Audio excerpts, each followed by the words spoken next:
You are listening to the Dyslexia Mom Life podcast. I'm Nicole Holcomb, former teacher and school counselor turned civil rights attorney and podcast host. It wasn't that long ago that we learned the reason that our daughter was struggling to learn to read in first grade was dyslexia. Fast forward 4 years past many hours of research and collaborating with experts in the field of dyslexia, now I'm sharing the lessons I have learned that took me from being an overwhelmed mom who didn't understand dyslexia to a go-to mom who is helping hundreds of moms each week through education and collaboration. I created the Dyslexia Mom Life podcast to give you simple, actionable, step-by-step strategies and hacks to help you do the same. If you're feeling alone and lost on your parenting dyslexia journey and you're looking to find a mom who gets it, you're in the right place. Let's jump in and get started. Hey friend, you are listening to episode 124, and I am so glad that you are back with us again today. In episode 123, we talked all about dyslexic inventors, and if you haven't listened to that episode, it's a great episode to just, it gives you a chance to really take in things that we take for granted as far as the things that we interact with daily, and to know that a person with dyslexia who was at one point a kid with dyslexia invented these amazing things. And, as we are going throughout the month of October and Dyslexia Awareness Month, it is yet another great time to talk about, dyslexia in our kids. And as I was thinking about episode 123 and sharing inventors with you who were dyslexic, I also wanted to share with you ways that you could identify, nurture, and empower your own child's dyslexia strengths and what many people say are their superpowers. So that's what we're going to talk about today. We're going to talk about dyslexic superpowers and how you can identify, nurture, and empower them with your kiddo. So the first thing that you may be thinking is, we're setting the bar kind of high, right? Like we just in the last episode talked about Steve Jobs, and we talked about the Wright brothers, and we talked about all these amazing inventors. That's stressful. Like that's setting the bar really high for our kids. I get it. But at the end of the day, they were people, right? They were people just like our kids that had visions and had goals and had ideas, and they made mistakes. And that was okay. That's how they learned and how they came back and they persevered. And at the end of the day, the struggles our kids go through, the hard days that we go through, that makes them such a better person down the road because they've overcome adversity and they know how difficult things can be. And also, another piece of that is that many dyslexics are very empathetic. And so they're able to be great leaders and managers because they're able to see when people are having these, bad days or having a particular emotion, or they're able to kind of read the room where not everybody can do that. So they have these amazing qualities.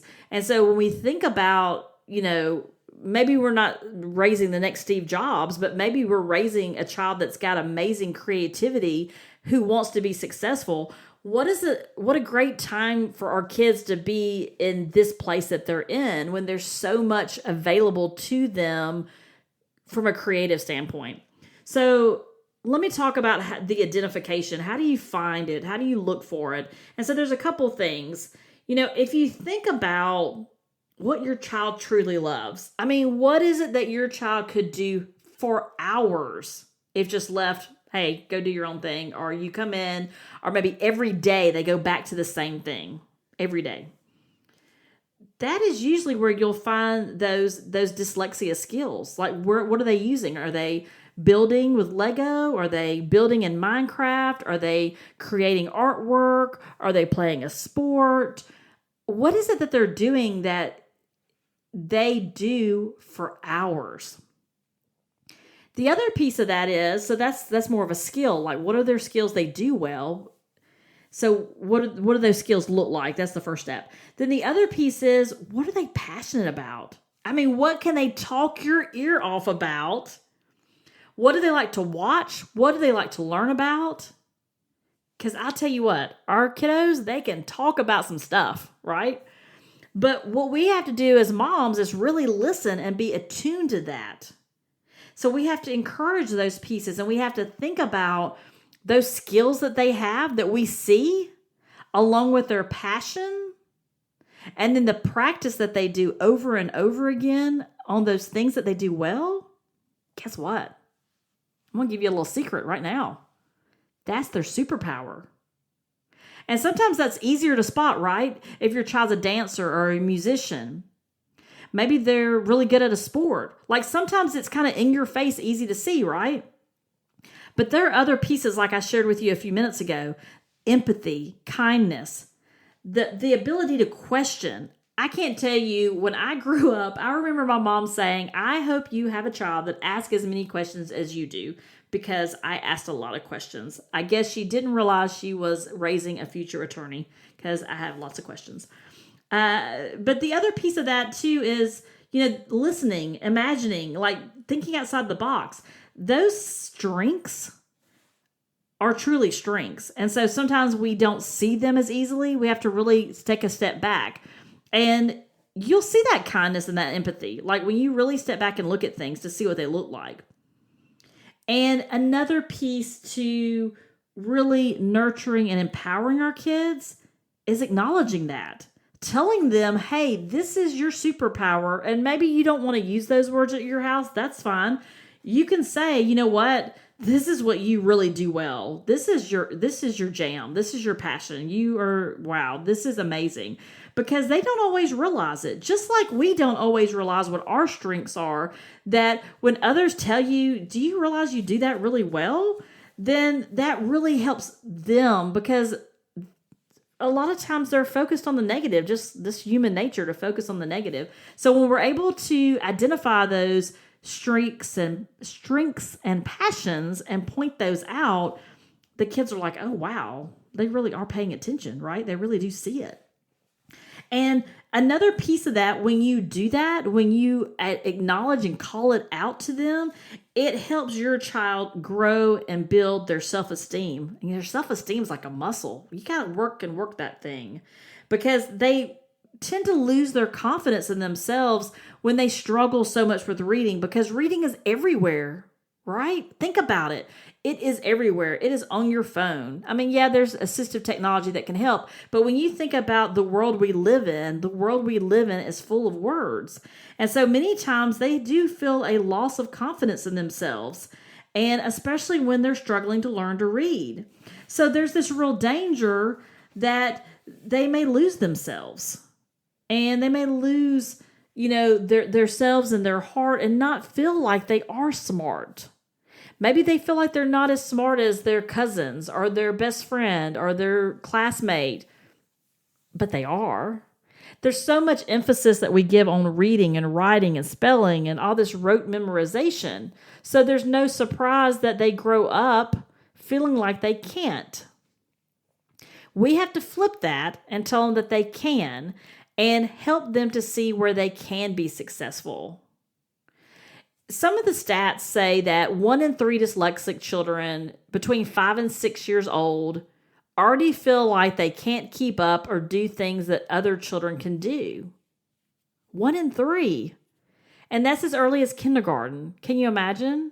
They already feel like there's things they can't do. And by the ages of 7 and 8, that increases to 2 in 3.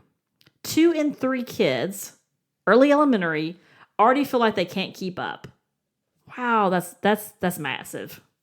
So when we call out their superpower, call out, hey, you do that really well, then we're able to support them through positive praise, through a growth mindset conversation. And that's what they need. It's vital to their self-esteem that although things are challenging, they can be a winner somewhere else. They have strengths other places.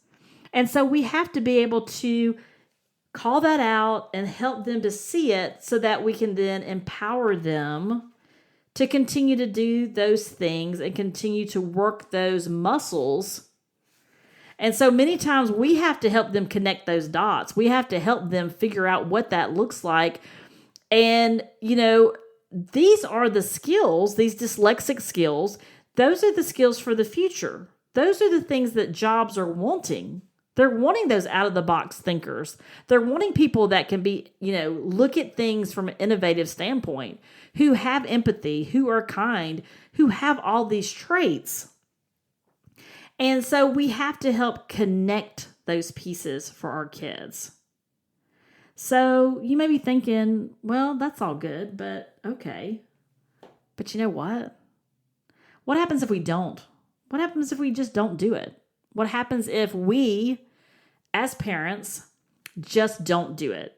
We just focus on the weaknesses and the areas of improvement. We focus on reading. That's what we focus on. That's what we talk about. That's where everything goes. So what happens? Well, it results in low self-esteem. And that low self-esteem that our kids battle already with dyslexia, when we can't give them other places to see they can be successful, to battle and push back on that self-esteem, again, it's like a muscle, then they carry that into their adult life. They carry that into who they are. So we have to teach our kids how to see where they are valuable. We have to help them see their superpowers. We have to help them see how valuable the way they think is and how they can use it at their advantage. And many dyslexics do that. And so when you think about identifying, we just talked about that, how to spot it, how to figure out what those pieces are, what do they talk about and do all the time. And when we take that piece and we put it with those passions and they practice, then you'll see it. And then you nurture it. You give them time to do those things and you encourage those things and you make those opportunities available to them. And you empower your kids by saying, wow, that's amazing the way you're able to do that. I can remember, I'll tell you a quick little story. I remember my daughter was really young, and I remember my mom making a comment. I love just to sit and watch her because, she would be building something with a Lego, or she would be, doing something, something kind of building usually. And, she said it's so interesting to watch her think. I wasn't really sure at the time, how do you watch her think? But she would watch her kind of ponder and change things and, try something one way and then try it another way. And I think, if I remember right, this was before we realized she was even dyslexic. Like, my mom was already calling out, like, I see her. I see how she really thinks about things and how she puts things together. And it was really fascinating to watch. So sometimes we take a step back. We got the remediation, right? You've taken those steps. That's what we're assuming here, is that you've already taken those steps. You've got that boat going. Now you're taking a step back. And you're looking and you're observing and you're figuring out and helping your child figure out where their strengths are. So it's not all negative all the time. They don't feel beat up all the time. Yeah, there's hard days. Yeah, this isn't easy. But we have to help them find that place they can go. And they already go there. If you watch over the weekend or the next couple of days, they already do it. Where are they spending their time? What are they asking you to do? Hey, go outside and throw the ball. Hey, I want to play soccer. Hey, can you get me some more art supplies? They're already telling you. You just have to take a step back and observe and listen. And when you do that, who knows? In the future, they may be on my next episode about a famous inventor. So I hope that helps you to kind of figure out how to actually apply those superpowers and finding your children's strengths. It's actually a lot of fun because once you start watching for those things, it is fun to not only, call it out and nurture it and help your kid figure out ways to continue to strengthen it. It's amazing how you watch them transform as a person and how excited they get, and you're able to see their strengths in full color. And it's really amazing. If you want to learn more about dyslexia, then join us at dyslexiamomlife.com. There are tons of resources over there. You also find links to other podcast episodes that may be of interest. If you want to continue this conversation, or you just want to say hi and get to know some amazing dyslexia moms, we got a lot of moms over there raising some amazing dyslexic kids. So I would say, I invite you to come be a part of our Dyslexia Mom Life podcast community. That's in Facebook. Yeah, don't get me started. Not a huge fan of Facebook some days, But I do like the groups there, and it is a place that is positive and supportive, and we have amazing resources of people in there. Pop in when you can, say hi, take what you need, share what you need. We would love to have you there. And, if you've listened to more than one podcast this month, you know what I'm about to say, which is it is Dyslexia Awareness Month. So it doesn't matter, though. If you're listening to this and it's not October, every day is a day where we can educate someone else. So this information, it definitely is something others need to hear. So if you would hit the share button and send this to a friend, a family member, a teacher, whoever you think needs to hear this episode today, then there's a little share button. You would just hit the share button on the podcast episode.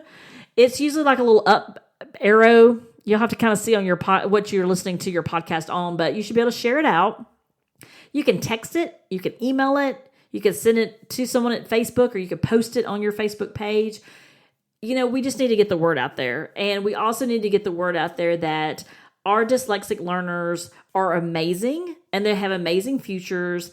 And although it is hard at the beginning and continues to be hard some days, our kids have a bright future, and we need to remember that. So remember, you got this, and I'm here for you, and have a terrific day.